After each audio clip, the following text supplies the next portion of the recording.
Pernah nggak sih, kalian ketemu orang yang punya lebih dari satu pekerjaan? Pagi jadi pegawai kantoran, malamnya jualan online, atau mungkin pagi jadi guru, malamnya jualan nasi goreng? Atau jangan-jangan, kalian sendiri sekarang lagi juggling beberapa pekerjaan? Nah, pertanyaannya, penting nggak sih punya lebih dari satu pekerjaan? Hari ini kita bakal bahas tentang multiple job holding alias MJH. Kenapa orang memilih punya lebih dari satu pekerjaan? Apakah ini tren masa depan, atau justru tanda kalau ekonomi kita nggak sehat? Yuk, kita bahas bareng-bareng. Oke, pertama-tama kita bahas dulu. Kenapa sih orang punya lebih dari satu pekerjaan? Ada banyak alasan, tapi kalau kita lihat dari penelitian, ada dua faktor utama. Butuh uang, atau mau berkembang. Ada yang kerja dua tempat karena gaji dari satu pekerjaan aja nggak cukup buat nutup kebutuhan hidup. Ini umum banget terjadi, terutama di negara berkembang kayak Indonesia. Bahkan, penelitian berkata, jika dari tahun 1993 ke 2007, jumlah orang yang punya lebih dari satu pekerjaan naik dari 20% ke 24%. Tapi, nggak semuanya soal uang. Ada juga yang ambil pekerjaan tambahan buat nambah pengalaman, ngembangin skill, atau sekadar nyobain bidang baru. Misalnya, seorang karyawan yang siang kerja di kantor, malamnya jadi barista, karena nantinya pengen buka usaha kopi sendiri. Jadi, MJH ini bukan cuma soal ekonomi, tapi juga tentang eksplorasi diri dan fleksibilitas kerja. Selanjutnya, apakah fenomena ini tanda ekonomi yang sehat atau justru bermasalah? Nah, ini dia pertanyaan menarik.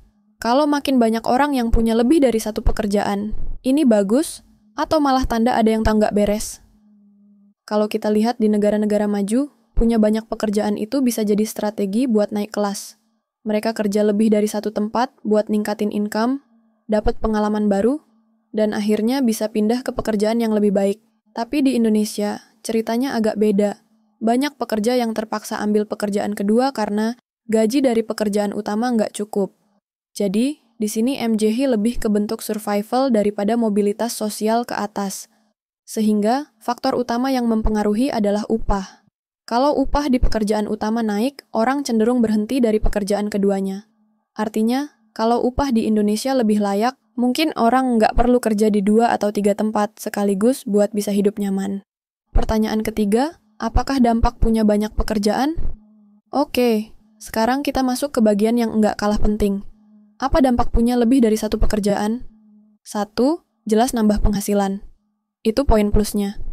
2. Bisa nambah skill dan pengalaman. Apalagi kalau pekerjaan keduanya itu sesuatu yang kita suka atau pengen jadi batu loncatan ke karier yang lebih baik. Tapi di sisi lain, ada juga konsekuensi negatifnya. Salah satunya adalah kelelahan. Bayangin kerja dari pagi sampai malam, weekend pun tetap kerja. Capek kan? Ini bisa ngaruh ke kesehatan, produktivitas, bahkan hubungan pribadi. Selain itu, punya banyak pekerjaan bisa bikin seseorang nggak maksimal di salah satu pekerjaan. Alih-alih fokus dan berkembang di satu bidang, energi malah kebagi ke banyak hal. Akhirnya, nggak ada yang optimal. Pertanyaan final, jadi, perlu nggak punya banyak pekerjaan? Jawabannya ialah tergantung. Kalau kalian butuh tambahan penghasilan, atau memang pengen eksplorasi karier, punya pekerjaan lebih dari satu bisa jadi solusi. Tapi kalau cuma karena tren atau keinginan impulsif, coba dipikirin lagi. Yang lebih penting, pemerintah harus dorong kebijakan yang bisa ningkatin kesejahteraan pekerja, termasuk upah yang layak. Biar orang nggak perlu kerja berlebihan hanya untuk memenuhi kebutuhan dasar. Nah, kalau kalian sendiri, punya pengalaman juggling lebih dari satu pekerjaan? Susah atau seru? Coba share di kolom komentar. Itu dia pembahasan kita hari ini tentang penting nggak sih punya lebih dari satu pekerjaan. Kalau kalian suka konten-konten seperti ini, jangan lupa like, share, dan subscribe biar nggak ketinggalan video menarik lainnya di kantor Fajar. Sampai ketemu di video berikutnya. Bye-bye.